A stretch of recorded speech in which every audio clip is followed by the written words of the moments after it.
আসসালামু আলাইকুম নবম দশম শ্রেণীর ছোট ভাই ও বোনেরা। তোমরা যারা ২০২৬ সালের ২১শে এপ্রিল এসএসসি বোর্ড পরীক্ষা দিবা অর্থাৎ এসএসসি ২০২৬ তোমাদের জন্য এই ভিডিওতে আমি নিয়ে আসছি ফরমাল লেটারের একটা সাজেশন। তোমাদের ইংরেজি ২য় পত্র ফরমাল লেটারে কিন্তু ১০ নাম্বার থাকে। এই ফরমাল লেটারে তোমাদেরকে কিন্তু ১০ এ ১০ পাইতেই হইব। ঠিক আছে? এখন আমি একটা সাজেশন তৈরি করছি তোমাদের জন্য ১০ টা ফরমাল লেটার আমি সাজেশন নিয়ে আসলাম। এই ১০ টা ফরমাল লেটার পড়লে তোমাদের এখান থেকে একটা না একটা কমন পড়বে ইনশাআল্লাহ। ঠিক আছে? এটা আমি চ্যালেঞ্জ করে বলতে পারি। কারণ এই ফরমাল লেটার গুলা কিন্তু আমি অনুমান করে বা আমার অভিজ্ঞতার আলোকে লিখি নাই। আমি বিগত সালের বোর্ড প্রশ্নগুলা যেমন ২০২৫, ২০২৪, ২০২৩ অর্থাৎ আগের যত বিগত সালের বোর্ড প্রশ্ন ছিল ওইগুলা সব এনালাইসিস করেছি, বিশ্লেষণ করেছি। করে আমি ধারণা করেছি বা বুঝতে পারছি যে তোমাদের এগুলো আসার সম্ভাবনা সবচেয়ে বেশি। ঠিক আছে? তোমাদের তো গাইডের মধ্যে অনেক ফরমাল লেটার আছে। প্রায় ১০০ র উপরে ১০০-১৫০ আছে। তো এত তো এখন পড়ার সময় নাই। হাতে মাত্র ১ মাস সময় আছে। তো এই ১০ টা প্যারাগ্রাফ পড়লে তুমি ১০ এ ১০ নিশ্চিত পাবে। এই যে এটা লিখে রাখো। তুমি এভাবে লিখে রাখো যে ১০ এ ১০। ঠিক আছে? ১০ এ ১০ নিশ্চিত। তুমি লিখে রাখো ১০ এ ১০ নিশ্চিত। এই যে এটা আমি লিখে রেখেছি কিন্তু সকল বোর্ডের জন্যই প্রযোজ্য হবে। টপ 10 ফরমাল লেটার ১০ এ ১০ নিশ্চিত। তুমি এটা এই ১০ টা পড়লেই তোমার ১০ নাম্বার নিশ্চিত। ঠিক আছে?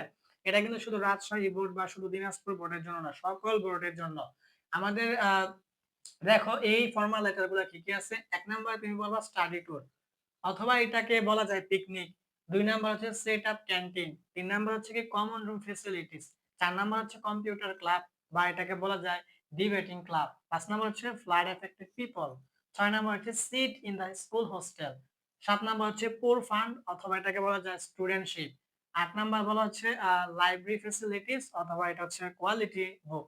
মানে লাইব্রেরির মধ্যে গুণসম্মত বা মানসম্পন্ন বই রাখতে হইব। ৯ নাম্বার হচ্ছে রিডিং রুম আর ১০ নাম্বার হচ্ছে কালচারাল ক্লাব। ঠিক আছে? এই ১০ টা ফরমাল লেটার পড়লে কিন্তু তোমাদের এখান থেকে কমন পড়বেই ইনশাআল্লাহ। এটা আমি আমাদের বাংলাদেশের মধ্যে যত জেলা আছে সব জেলাকে আমি ওপেন চ্যালেঞ্জ করতে পারি। ঠিক আছে? যে এই ১০ টা ফরমাল লেটার পড়লে তোমাদের কমন পড়বে ইনশাআল্লাহ। তো তোমাদের এখন করণীয় কি? করণীয় হচ্ছে তোমাদের গাইডের মধ্যে প্রায় ১০০ থেকে ১৫০ ফরমাল লেটার আছে। অতগুলা পড়ার সময় নাই। তোমরা এখন কি করবা? এই যে এখন দেখছো এই ১০ টা ফরমাল লেটার কি করবা? তোমরা এখন খাতার মধ্যে নোট করে ফেলবা। নোট করে A to Z মুখস্থ করো।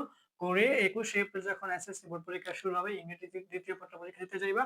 দেখবা তোমাদের রাইটিং পার্টের মধ্যে ফরমাল লেটার এই ১০ টা থেকে একটা কমন আসবে ইনশাআল্লাহ। ঠিক আছে? আর সর্বশেষে তোমাদেরকে একটা কথা বলতে চাই, তোমরা কে কোন জেলা থেকে আমার ভিডিও দেখতেছো?